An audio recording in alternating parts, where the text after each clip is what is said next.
Bonjour à tous. Alors aujourd'hui nous sommes le week-end pascal 2020. Vous voyez, c'est le printemps, là il y a des cerisiers qui sont en fleurs, les pissenlits, c'est super beau, il y a du jaune. Le jaune c'est super. Alors je me présente d'abord, je suis berger. Je possède des milliers et des milliers de moutons qui m'obéissent au doigt et à l'œil, et aussi à la baguette. Mon rôle de bon pasteur est de les protéger avec amour, donc je les nourris bien, j'en prends soin. Un mouton, parce que je sais qu'un mouton bien élevé, élevé avec amour, eh bien c'est l'assurance d'obtenir une laine soyeuse, de qualité, et une viande fondante d'un goût incomparable. Ça c'est certain, moi j'aime mes moutons. Alors pourquoi mes moutons sont heureux, mais vraiment heureux quand je les tonds? Pourquoi est-ce qu'ils ne réagissent pas? Pourquoi est-ce qu'ils ne réagissent pas quand je les vaccine, quand je les sacrifie sur l'autel de la gastronomie? Il y a un mystère, il y a un mystère. Surtout quand on sait que moi, je suis qu'un petit bonhomme fragile, qui ne ferait pas le poids face à un mouton en colère. Un seul mouton en colère, un seul bélier peut me tuer d'un seul coup.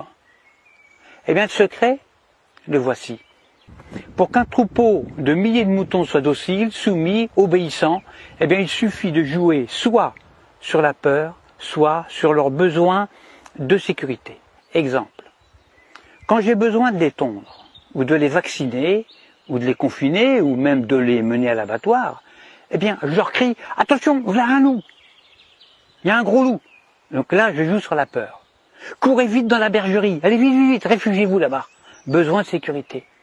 Et là, dans une psychose collective, où ils se piétinent les uns les autres, ils se carapatent tous dans la bergerie, sans même réfléchir, parce qu'ils sont heureux de se retrouver en sécurité, confinés dans la bergerie, loin des dents du loup. La peur court-circuite la réflexion. Elle fait exploser leurs neurones. Alors déjà, qu'un mouton, il n'y en a pas beaucoup.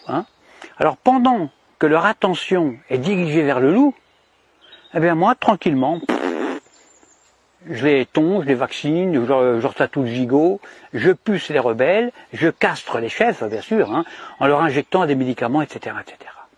Et quand j'ai fini mon travail, eh bien, je les relâche tout doucement par petits groupes. Alors c'est vrai qu'ils se sont fait tondre, ça ils s'en rendent compte, ils le voient, mais ils sont heureux d'avoir échappé au gros loup. Ils sont tondus, mais encore vivants, donc contents, heureux. Je les fais alors bêler tous en chœur à la tombée de la nuit et je leur demande de m'applaudir à 20h au moment du journal télévisé qui leur raconte qu'ils ont échappé vraiment à un grand danger. Alors bien sûr, sur le nombre, il y a toujours quelques rebelles, des moutons noirs, qui sont des moutons plus intelligents que les autres, qui comprennent, ils ont pigé mon stratagème.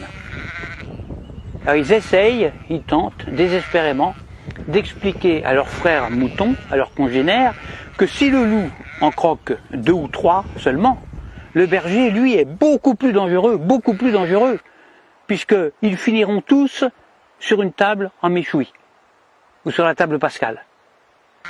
Alors il faut les gérer, ces moutons noirs, qui ne veulent pas rentrer dans la bergerie, parce que ce sont des rebelles, ce sont des esprits libres. Alors à ceux-là, soit je leur montre mon bâton, soit je les fais mordre par mon chien. Or le mieux c'est d'égorger un seul mouton noir devant les autres. Alors ça, c'est super efficace. Ça. Pour un seul de sacrifié, j'en terrorise des milliers qui deviennent, mais alors doux comme des agneaux. J'en tue un et j'en soumets des milliers. C'est comme ça qu'on étouffe la moindre velléité de révolte. Alors il y a de nombreux hommes politiques qui viennent me demander de les coacher. Alors que moi je ne suis qu'un simple berger, je suis qu'un pauvre berger, Mais s'ils me le demandent, c'est justement parce que on peut utiliser ces méthodes, les méthodes de berger, chez des humains. En effet, la différence entre le comportement des moutons et celui des humains, eh bien c'est que justement il n'y a aucune différence. C'est ça le secret. Le secret est là, il n'est pas ailleurs. Donc, quand on veut faire passer une loi impopulaire, qui ne fait pas plaisir, eh bien, on le fait pendant que la population a peur. Par exemple, on parle de crise climatique, de crise de la dette, de crise financière, de tempête, de canicule, de terrorisme, de crise sanitaire, etc., etc. À cause du coronavirus, là on joue avec la peur, eh bien, on a réussi à confiner non pas des milliers de moutons, mais des milliards d'humains sur toute la planète. sur toute la Terre. Des humains, confinés comme des animaux. Des humains déshumanisés. Et le pire, le plus révoltant, le plus dramatique, c'est que les chefs rebelles ferment leur gueule. Les grands chefs, ils acceptent aussi leur confinement. Alors la seule solution pour s'évader de ce piège machiavélique serait un réveil collectif. Alors moi personnellement, je ne perds plus mon temps à essayer d'éclairer les blaireaux. Ça sert à rien, ça ne sert strictement à rien. Parce que quand j'explique la stratégie dont sont victimes les moutons, soit le mouton est déjà éveillé, alors dans ce cas-là, toutes mes explications sont vraiment inutiles, ou alors je tombe sur un mouton con. Et si c'est un mouton con, il ne comprendra rien à ce que je lui raconte. Parce que justement, c'est un mouton con. Alors il faut faire attention parce que le mouton con, lui, il n'est pas fautif. Il est con, c'est tout, c'est pas sa faute. Alors à bientôt pour une prochaine vidéo. Pensez à vous abonner, à diffuser la vidéo parce que je me présente aux prochaines élections présidentielles et puis j'ai besoin de beaucoup d'électeurs. Et je dis, vive moi, votre futur président dictateur. Faites le bon choix, votez pour moi. À bientôt.